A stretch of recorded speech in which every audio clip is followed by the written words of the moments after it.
Hozirgi paytda bizni qiynab kelayotgan savol uchun xalqimizdan o'z javoblarini so'rab ko'ramiz.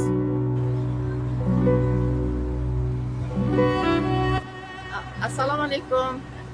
Hozirgi hayotda, hozirgi zamonda nimani o'zgartirgan bo'lardingiz degan savolga men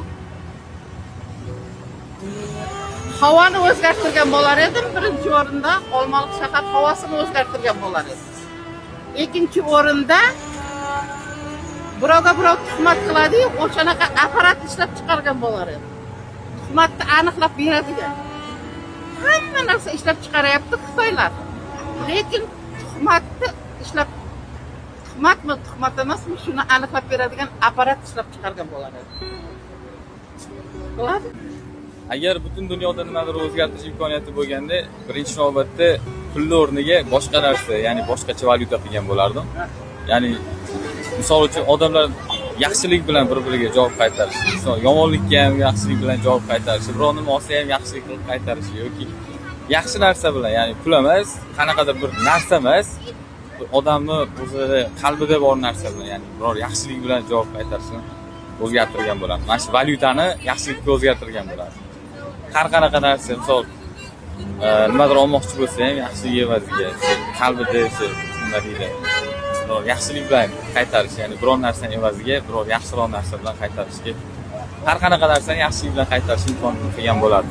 Pulni o'rniga, pulni boshqa narsaga o'zgartirgan bo'ladi. Agar o'zgartirish iloji bo'lganda, maktab paytiga qaytishga xohlagan bo'lardim. 16-15 yoshlarga qaytishga xohlagan bo'lardim. Rahmat. Bo'ldi? O'zgartiradigan narsam hayotimdagi o'qish. Maktab.